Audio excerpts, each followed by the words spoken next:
Raawwiin karooraa ji'oottan sagalan darbanii magaalaa Finfinnee bakka kantiibaan magaalaa Finfinnee Aadde Adaanech Abeebee fi hooggantoonni sadarkaan jiran argamanitti adeemsifamaa ture xumurameera. Gamaggamicha irrattis kantiibaan magaalaa Finfinnee Aadde Adaanech Abeebee magaalaa Finfinnee barii jijjiiramaan as magaalaa miidhagduu akka maqaa ishee uumuuf hojiitti yeroo seennu kaayyoon keenya inni guddaan namooma irratti hojjechuuf bifa magaalittii jiruuf jireenya lammiilee ishee waliin wal simsiisuudha jedhanii kanaanis bu'aan qabatamaan galmaa'aa jiraachuu kaasaniiru. ስለ አዲስ አበባ ውብ አበባ እንደስሟ እናደርጋታለን ሲባል ብዙዎች ሙሉ በሆነ መንገድ አይረዱትም።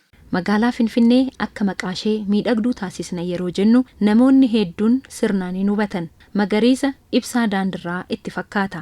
Garuu inni jalqabaa nama. Finfinnee jiraattota isheef mijattu haa taasisnu yeroo jennu namooma irratti hojjechuuf namni akka Finfinneetti jireenyi isaa miidhaguu qaba.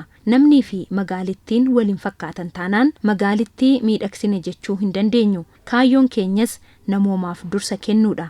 Kaayyoon badhaadhinaa inni olaanaanis nama, kan hojjennu namaa fi kan hojjetus nama. Barii jijjiiramaa irraa kaasee hojii nuti eegaluun jijjiirama qabatamaa itti fidaa jirru daa'imman magaalaa keenyaa beela'uu hin qaban nyaata gahaa argachuu qabu kan jedhudha. Har'a waan hin facaasne boru haammachuu waan hin dandeenyeef dhaloota irratti hojjechaa jirra. Barattoonni yeroo baratan kaayyoon isaanii barnoota isaanii qofa irratti akka ta'uuf galteewwan barbaachisu hunda guunnee mootummaan keenyas kun hojii dhaloota ijaaruu akka ta'e ni amana.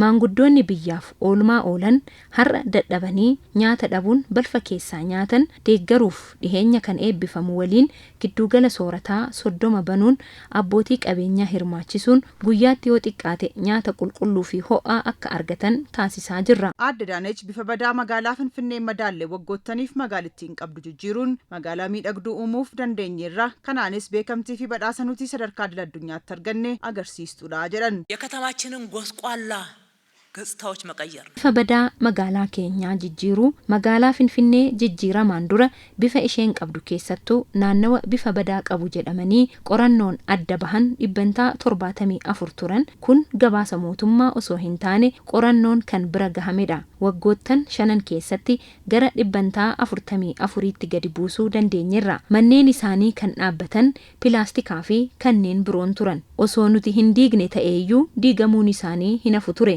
Nutis kana jijjiirre. Kanaaf achumatti manneen fooyya'aa kanneen biroo ammoo mandara yookiin ganda haaraa uumneefi kanneen qarqara lageenitti ka'an waliin jechuudha. Kutaalee magaalaa hunda keessatti manneen jireenyaa fooyya'oon lammiileef ijaaramaniiru. Finfinnee akka maqaashee miidhagduu taasisuuf mandaroota bifa magaalattii balleessan hunda ta'uu baatus hanga danda'ameen jijjiiramuu dandeenyeerra. Manneen jireenyaa jijjiiruu qofa osoo hin taane naannawa miidhagaa uumuu dandeenyeerra. Hojii nuti hojjenne eenyuyyuu kuffisuu yookiin salphisuu kan danda'u miti. Kanaanis sadarkaa idil addunyaatti beekamtii ittiin arganneerra. Balfa gogaa dhabamsiisuun ammoo qulqullinaan magaalota Afrikaa 10 keessaa tokko ta'uu dandeenyeerra. Qorannoo dhiheenya bahe argitanii jirtu. Lammiileef gama carraa hojii uumuu fi pirojektoota yeroo qabameef keessatti xumuruutiinis hojiileen abdachiisoo fi bu'aa qabatamaa fidan hedduun hojjetamuu itti dabaluun kaasaniiru. ስራ ዕድል አንጻር እነኚህ 2 ሚሊዮን ሰው ባለፉት 5 ዓመታት በድምሩ 2 ሚሊዮን ሰው gama carraa hojii uumuutiin waggoottan 5tti lammiileen miliyoonni 2 carraa hojii argataniiru yeroo jennu gabaasuma akkasiin osoo hin taane qabatamaan hojiin isaanii ilaalameetu. Magaalaa keenya keessattis hojiin ijaarsaa hojjetamaa jiru kanaaf ragaadha. Pirojektoonni nuti eegallee xumurrus kanuma agarsiisu. Kana dura birriin pirojektii akkasumaan dhumaa ture. Amma garuu kun hin jiru. Pirojektoota 60 xumurreerra yeroo jennu hirmaannaa hawaasaa dabalatee bajeta bulchiinsa magaalichaan xumuramaa kan jirudha.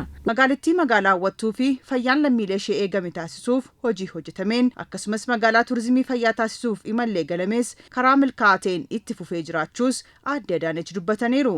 አዲስ አበባን የጤና ቱሪዝም እናደርጋታለን ብለን የጀመርነው ስራ ዝም ብለን የጤና አገልግሎትን ማሻሻል magaalaa Finfinnee magaalaa giddugala turizimii fayyaa taasisna jechuun hojii nuti eegalle tajaajila yaala fayyaa fooyyessuu qofa osoo hin taane sharafa biyya keessaa gara alaatti sababa fayyaaf bahu magaalaan keenya hambisuu ni dandeessi jenneetu. Hospitaalonni mootummaa gurguddoo 4 gara hojiitti galaniiru. Kanaan alas hospitaalota haaraa 4 ijaarsi isaanii xumuramee meeshaan galaa jira. Hospitaalonni nuti daballe kunis sadarkaa hospitaalota biyya keessaa miti kan isaan ijaaraman. Gara alaatti sharafa biyya keessaa sababa yaalaaf bahu hambisuu bifa danda'aniin ijaaramani. Buufataaleen fayyaa hawaasaaf dhiheenyatti tajaajila gahaa akka kennan taasisnee jirra. Hospitaalota mootummaa kanneen akka Zawdituu, Raas Dastaa yoo deemtan tajaajila gahaa argachuu dandeessu jechuudha. Magaalaa keenya akka maqaashee magaalaa miidhagduu taasisuuf hojii eegalleen dameen dagatame hin jiru. Hojii hunda galeessa ta'etu hojjetamaa jira.